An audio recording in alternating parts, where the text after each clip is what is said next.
Bismillahirrahmanirrahim. Assalamualaikum warahmatullahi wabarakatuh. Sobat-sobatku yang tercinta, jangan lupa biasakan sebelum nonton konten di channel ini membaca basmalah Bismillahirrahmanirrahim, dan jangan lupa pula subscribe channel ini. Mudah-mudahan kita semua mendapat manfaat, mendapat kebaikan dari konten yang saya sampaikan ini. Amin amin amin ya robbal alamin. Kita bertemu lagi teman-teman. Pagi ini saya bacakan surat Ali Imran dari ayat 16 sampai dengan 22.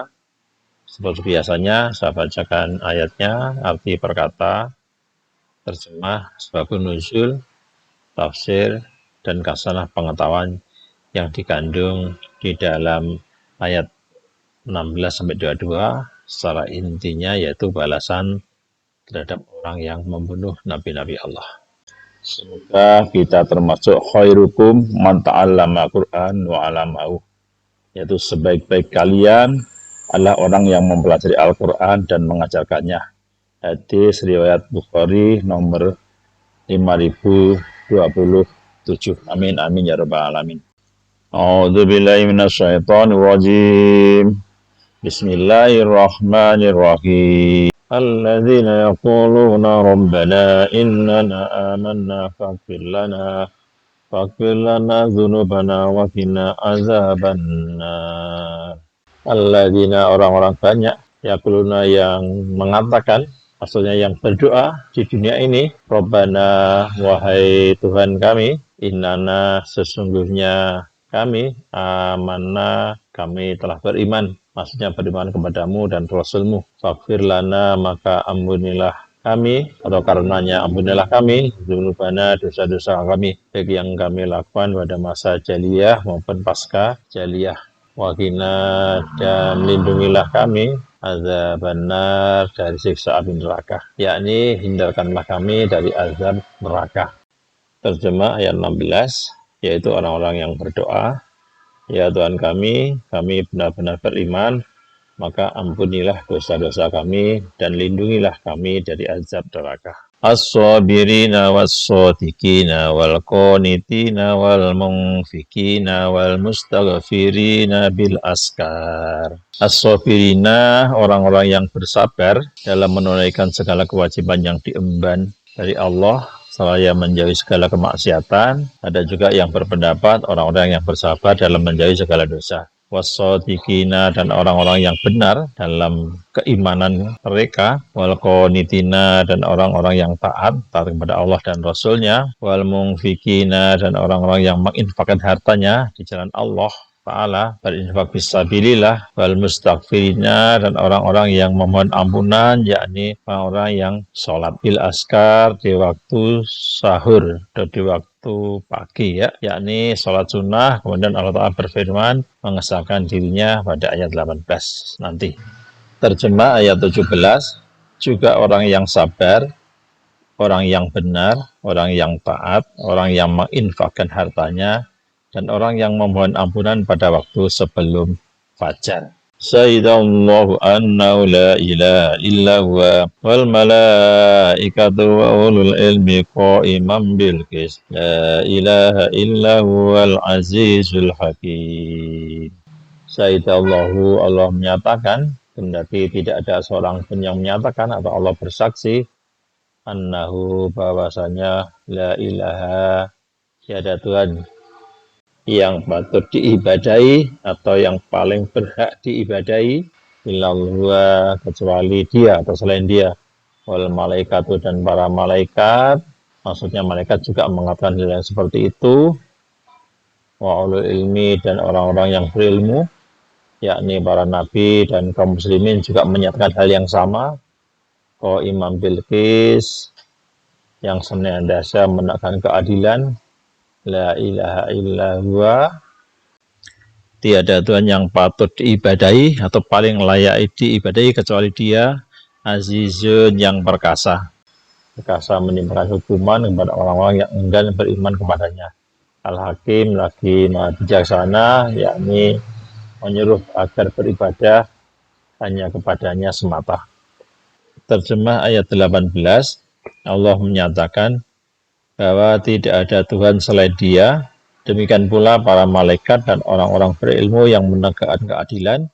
Tiada Tuhan selain Dia yang Maha Perkasa, Maha Bijaksana. Inna dina indallahil Islam wa mahtalafal ladina utul kitaba illa min ba'di ma ja'ahumul ilmu bagyam bainahum wa may yakfur bi ayatillahi fa innallaha sari'ul hisab. Inna dina, sesungguhnya agama yang diridhoi, indallahi, di sisi Allah, al-Islamu, Islam. Yakni Allah menyatakan kesaksiannya bahwasanya agama yang diridhoi di sisinya hanyalah Islam. Para malaikat, nabi-nabi, dan kaum mukminin juga menyatakan kesaksiannya yang sama. Ayat ini diturunkan berkenaan dengan dua orang penduduk Sam. Sam itu ya sekarang meliputi Suriah atau Syria, Palestina, Urdu itu Yordania dan Libanon, yang meminta Nabi Muhammad SAW agar menyatakan kesaksian yang paling agung yang ada dalam Kitabullah. Maka Allah Ta'ala menyebutkan kesaksian tersebut sehingga kedua orang itu akhirnya memeluk agama Islam. Wa mahtalafa, dan tiada berselisih alladzina, orang-orang utul kitabah yang telah diberi Alkitab, yakni tiadalah orang-orang yang diberi Alkitab yaitu Yahudi dan Nasrani berselisih tentang Islam dan Muhammad SAW. Illa, kecuali mim ba'di ma ja'athumul ilmu, kecuali sudah datang pengetahuan kepada mereka, yakni keterangan yang termaktub dalam kitab mereka, bagyam, karena kedengkian, bainahum, yang ada di antara mereka, yakni lantaran perasaan hasad yang ada di antara mereka. Wa may yakfur, dan barang siapa yang kafir bi ayatillahi, kepada ayat-ayat Allah, yakni kepada Nabi Muhammad dan Al-Quran, fa innallaha, maka sesungguhnya Allah sari'ul hisab, sangat cepat hisabnya, yakni teramat dahsyat siksaannya. Lalu Allah Ta'ala menjelaskan permusuhan mereka, kaum Yahudi dan Nasrani, terhadap Nabi Muhammad SAW berkenaan dengan agama Islam di ayat berikutnya. Terjemah ayat 19, sesungguhnya agama di sisi Allah adalah Islam. Tidak berselisih orang-orang yang telah diberi kitab, kecuali setelah mereka memberi ilmu, karena kedengkian di antara mereka. Barang siapa ingkar terhadap ayat-ayat Allah, maka sungguh Allah sangat cepat perhitungannya. Fa in hajjuka faqul aslamtu wajhiya lillahi wa man ittaba'an wa qul lil ladzina utul kitaba wal ummiyina aslamtum fa in aslamu faqad ihtadaw wa in tawallaw fa innama 'alaikal balag wallahu basirum bil ibad. Fa in hajjuka, maka jika mereka mendebat kamu wahai Muhammad, maksudnya orang Yahudi dan Nasrani mendebat kamu tentang agama Islam, fakul, maka katakanlah, aslamtu wajhiya, aku menyerahkan diriku, aku memasrahkan diriku, yakni mengikhlaskan agama dan amalku, lillahi, hanya kepada Allah, wa manittaba'a, dan orang-orang yang mengikutiku, yakni demikian pula orang-orang yang mengikuti juga memasrahkan dirinya hanya kepada Allah. Wakul, dan katakanlah, lilladzina, kepada orang-orang utul kitabah yang telah diberi kitab, yakni kaum Yahudi dan Nasrani, wal ummiyina, dan orang-orang yang ummi, yaitu orang-orang Arab, aslamtum, apakah kalian mau masuk Islam, yakni apakah kalian mau memeluk Islam seperti kami. Lalu Allah Ta'ala berfirman, fa in aslamu, jika mereka masuk Islam sebagaimana kalian telah masuk Islam, faqad ihtadaw, berarti mereka telah mendapatkan petunjuk dari kesesatan. Fa in tawallau, namun jika mereka berpaling, maksudnya mereka berpaling tidak memeluk agama Islam, fa innama, sesungguhnya kewajiban kalian, alaika, fa innama alaikal balag, maka sesungguhnya kewajibanmu hanyalah menyampaikan apa-apa yang datang dari Allah Ta'ala. Wallahu basirum bil ibad, dan Allah Maha melihat hamba-hambanya, yakni orang-orang yang beriman dan orang-orang yang tidak beriman.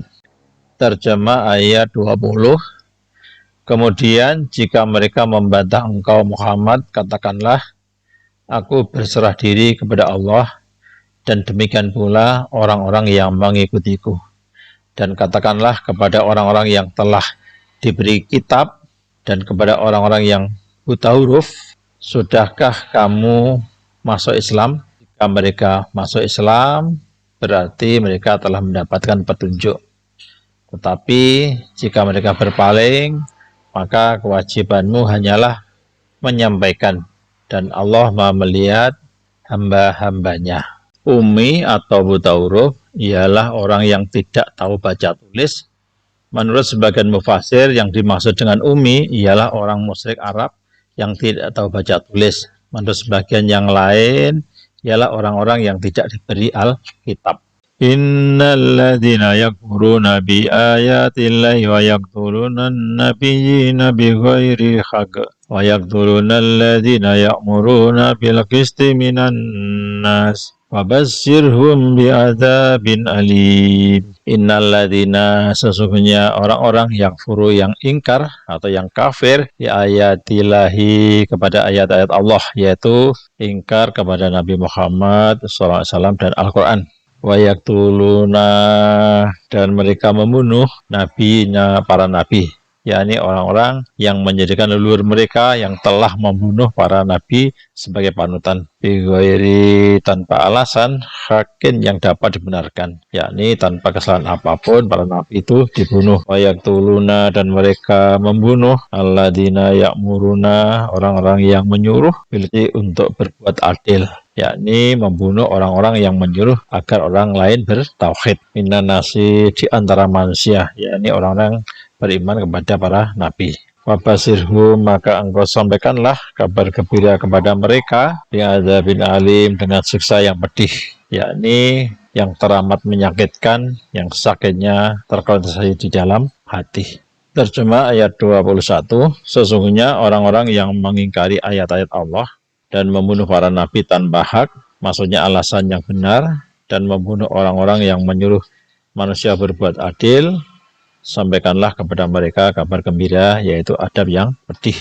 Ulaika alladzina habitat a'maluhum fid dunya wal akhirah wa ma lahum min nasirin. Ulaika, mereka itulah, alladzina, orang-orang yang habitat a'maluhum, amal-amalnya terputus atau amal-amalnya sirna, yakni kebaikan-kebaikannya hilang atau gugur, fid dunya, di dunia, wal akhirat, dan akhirat, yakni amal-amal mereka tidak dapat memberi pahala di akhirat. Wamalahum, dan mereka sama sekali tidak min nasirin, mempunyai atau memiliki penolong yang dapat menghalang-halangi mereka dari azab Allah.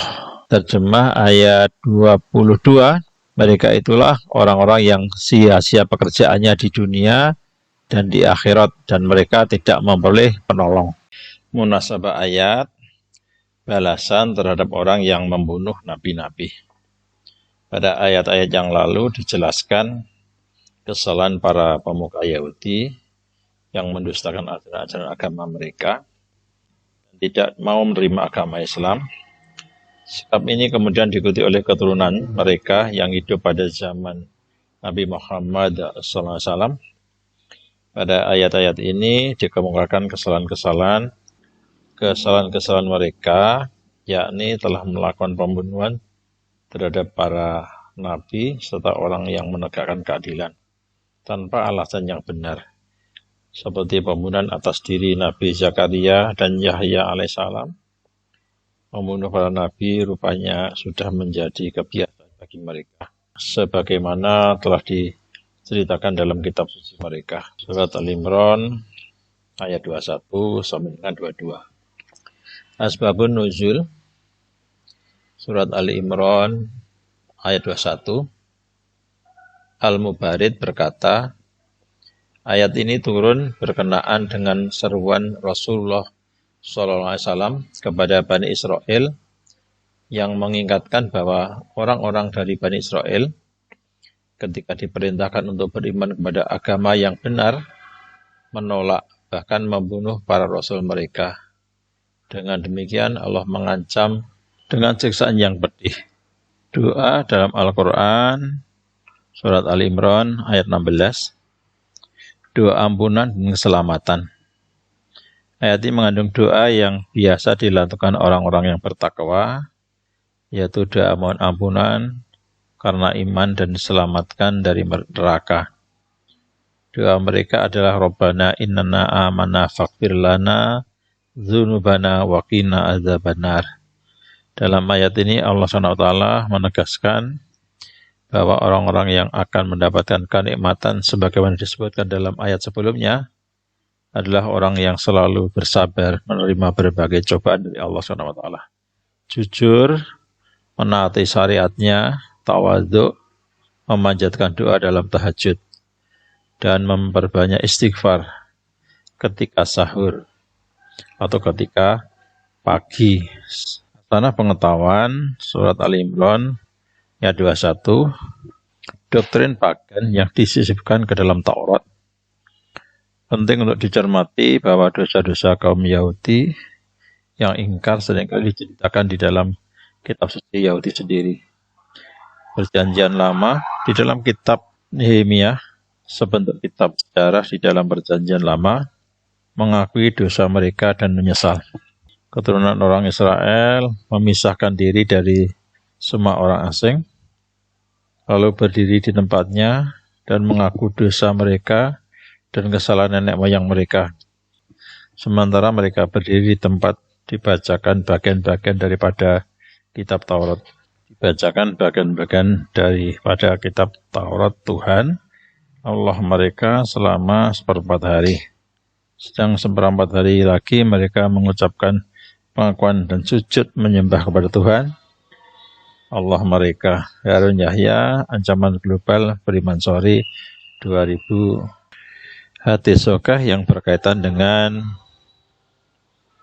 surat Al-Imran ayat 16. Hadis riwayat Abu Bakar radhiyallahu anhu, bahwasanya dia pernah berkata kepada Rasulullah SAW, ajarkanlah kepadaku suatu doa yang akan aku baca pada sholatku. Beliau bersabda, bacalah, ya Allah, sesungguhnya aku telah menganiaya diriku sendiri.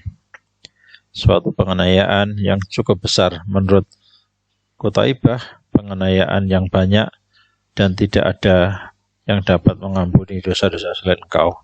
Berikanlah kepadaku ampunan dari sisimu dan kasihanilah aku, karena sesungguhnya Engkau adalah Zat yang Maha Pengampun lagi pengasih. Hadis riwayat Muslim nomor 4876. Tafsir At-Tabari surat Al-Imran ayat 21. Yang dimaksud ayat ini, sesungguhnya orang-orang yang mengingkari hujah-hujah Allah dan pengetahuannya, lalu mereka membohonginya, yaitu dua golongan ahlul kitab, Taurat dan Injil. Mereka membunuh utusan Allah yang diutus kepada mereka, agar mereka tidak bermaksiat kepada Allah.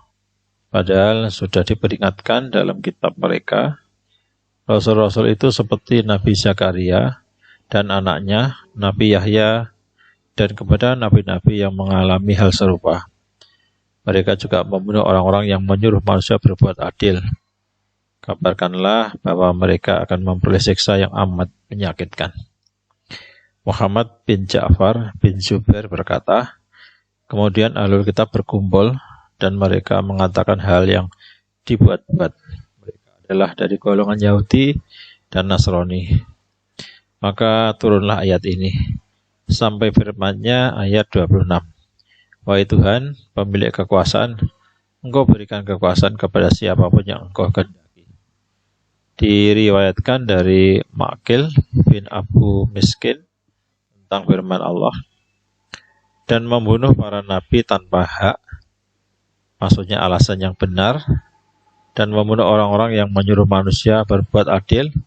Dia berkata bahwa wahyu telah turun kepada Bani Israel untuk memberi peringatan kepada mereka, dan mereka diberikan kitab, maka mereka membunuhnya, maksudnya membunuh Rasul. Kemudian ada orang yang mengikuti dan membenarkan mereka, membenarkan Rasul, maksudnya kemudian dia memperingati kaumnya, lalu dia pun dibunuh.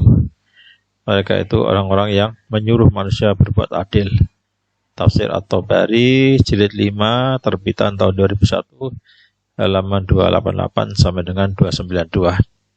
Sedangkan tafsir Ibnu Katsir masih surat Al-Imran ayat 21.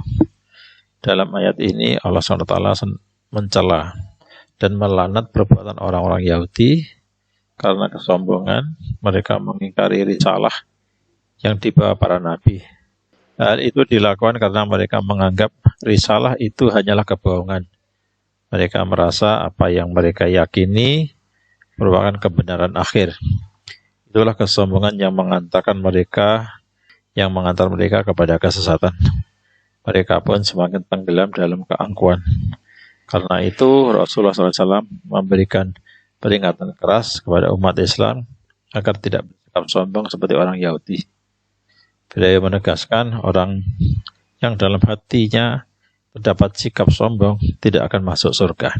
Abu Hatim meriwayatkan dari Abu Ubaidah bin Jarrah, ketika ditanya tentang siksaan yang paling pedih pada hari akhir, Rasulullah SAW menjawab sebagai berikut, yaitu orang yang membunuh para nabi atau orang-orang yang melakukan amar ma'ruf nahi mungkar. Beliau kemudian membacakan ayat ini. Rasulullah SAW menjelaskan kepada Abu Ubaidah bahwa Bani Israel membunuh 3 nabi pada suatu siang, lalu sore harinya mereka yang berjumlah 170 orang membunuh orang-orang yang melakukan amar ma'ruf nahi mungkar. Itulah kekejian kaum Yahudi, karena perbuatan itulah Allah SWT menimpakan azab kepada mereka, baik di dunia maupun di akhirat. Al-Misbah Al-Munir fi Tahzib Tafsir Ibnu Katsir terbitan tahun 1999 halaman 167.